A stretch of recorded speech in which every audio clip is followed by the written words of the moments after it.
Ahora les voy a mostrar un ejemplo de una presentación en la que se incluyen varias fotos con efectos que se pueden incluir en PowerPoint para que tengan un ejemplo completo de cómo se podría llegar a ver una presentación. Tenemos aquí esta presentación, vemos a la izquierda todas las miniaturas de las diapositivas que se incluyen y a la derecha una versión grande de la primera diapositiva que podemos editar. Para comenzar a ver una diapositiva en modo de presentación existen varias opciones. La más rápida siempre es apretar la tecla F5. Con ella se va a reproducir la presentación desde el principio. Para reproducir la presentación desde alguna diapositiva en particular hacia adelante, se presiona Shift F5. Si no, todo esto también se puede hacer a partir de los menús. Aquí abajo en la barra de estados tenemos este botoncito al lado del zoom que hace el mismo efecto que F5. Y si no, aquí arriba en la pestaña presentación con diapositivas también tenemos opciones para presentar nuestro archivo. La primera es la que yo les decía, que es F5. Y la siguiente es Shift o mayúscula F5, que nos va a reproducir a partir de la diapositiva actual. Y luego más opciones que veremos en el futuro. Voy a presionar F5 y veremos cómo se ve esta diapositiva. Ahí vimos que había un efecto que en PowerPoint se llaman transiciones. Los efectos que se aplican al pasar de una diapositiva a la siguiente se llaman transiciones. Aquí tenemos una transición y luego el texto ese que apareció desde abajo no es una transición, sino que es una animación. Todos los efectos sobre los objetos que están en una diapositiva se realizan a través de animaciones. Pasamos a la siguiente diapositiva y vemos el efecto ese con el cual la diapositiva apareció desde la derecha. Esa fue la transición. Y luego las tres formas en las que aparecieron las imágenes aquí son animaciones. Vemos aquí algunos efectos que se pueden hacer sobre las fotografías, que son efectos que modifican a la foto, no son animaciones. Como veíamos también en Word, que podíamos cambiar la saturación, el brillo, aquí también podemos hacer todos esos efectos sobre las imágenes. Pasamos a la siguiente diapositiva. Vemos la transición y ahora las tres animaciones que se incluyeron en la foto y la cuarta que hizo que aparezca el texto después. Una nueva animación y al igual que teníamos con Word, le quitamos el fondo a la imagen, lo que nos hace que tengamos la posibilidad de concentrarnos más en la imagen, eliminándole todo el fondo. Pasamos a la siguiente diapositiva y vemos que al tener objetos que son sin fondo, nos permite ubicarlos en capas y lograr efectos interesantes.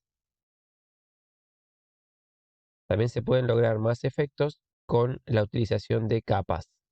En este caso, tenemos que agregamos esta especie de lupa sobre la imagen. Todo eso está logrado con efectos y con distintas imágenes. No es un efecto de zoom que se le hizo a esa foto.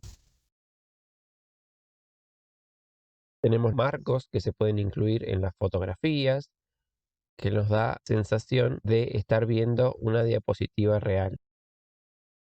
Otras formas de tener marcos es asignarle bordes en las esquinas y un montón de efectos que se le pueden aplicar a las imágenes. Aquí vimos varios efectos, varias animaciones que se le agregaron a las imágenes. Vamos a verlo de nuevo. Cada imagen aparece y luego también aparece el texto que está en los cuadros contiguos. Una imagen puede dividirse y lograrse este efecto. Este efecto que está aquí, yo retrocedo y avanzo, en realidad es una transición que se aplica y en una diapositiva tenemos la mitad de una foto y en la otra diapositiva tenemos la otra mitad de la foto. Lograr esto no es automático. Más efectos que se pueden aplicar sobre las imágenes y terminamos con la presentación.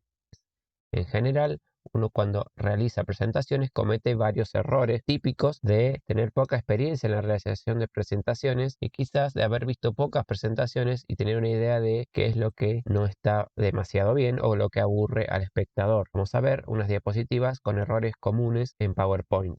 Aquí tenemos la presentación, vamos a darle F5 para comenzar. En esta diapositiva vemos algo bastante común en las diapositivas, que es que el presentador incluya todo el texto que va a decir o que tiene que recordar en la diapositiva y usarlo de ayuda a memoria o directamente para poder leerlo completo. Eso no tiene ningún sentido en una presentación, pero es bastante común. Hay explicaciones a esas formas de realizar las cosas, por ahí la persona no tuvo el tiempo de prepararla, por ahí la persona no tuvo el tiempo de estudiarla, entonces incluye texto como para poder recordar todo lo que tiene que decir. Esto es algo que hay que evitar.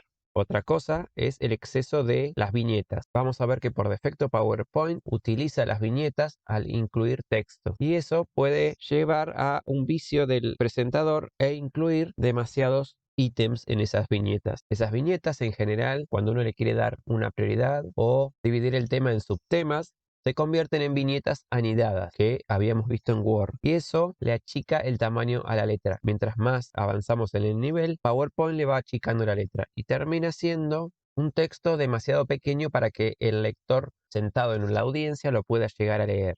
Los colores también es algo bastante importante que se tiene que tener en cuenta a la hora de realizar una diapositiva. PowerPoint viene con muchos diseños predefinidos y paletas que se pueden utilizar y que ya están pensadas para que esas combinaciones queden bien. Por lo tanto, siempre conviene utilizarlas. Si no, hay que tener mucho cuidado en la elección de los colores. Los errores de ortografía también es algo bastante común de ver en diapositivas, aunque, al igual que con Word, PowerPoint tiene revisión de ortografía. También, al igual que Word, no es infalible, pero conviene siempre revisar la ortografía de una diapositiva antes de presentarla o de distribuirla.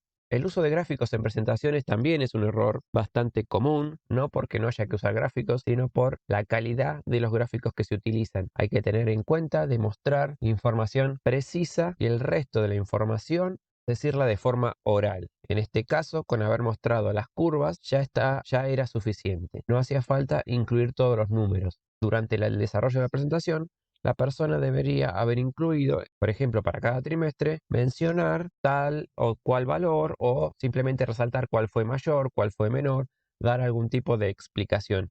Incluir todos esos números en una presentación no tiene mucho sentido. Como vimos en la presentación de las fotos, se le pueden agregar animaciones y muchas veces esas animaciones mantienen la atención del espectador, pero otras veces son distractivas y hay que evitarlas.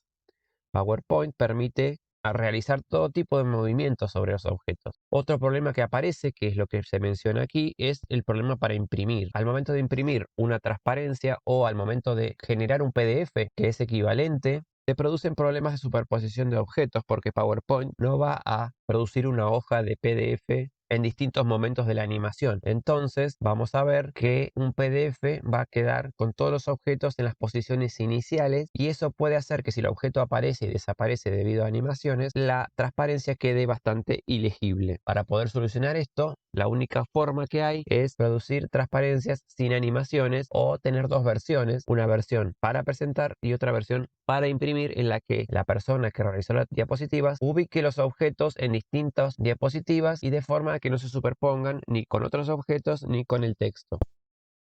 Ahí vemos ese objeto de la carita que desapareció. Si lo hubiéramos generado un PDF, simplemente hubiera aparecido todo en esta posición que teníamos al principio y no hubiéramos podido leer nada. Vuelvo a avanzar la diapositiva para que pasemos a la siguiente. Y con esto terminamos lo que serían los errores más comunes. Por supuesto que van a encontrar más errores. Este es simplemente un resumen.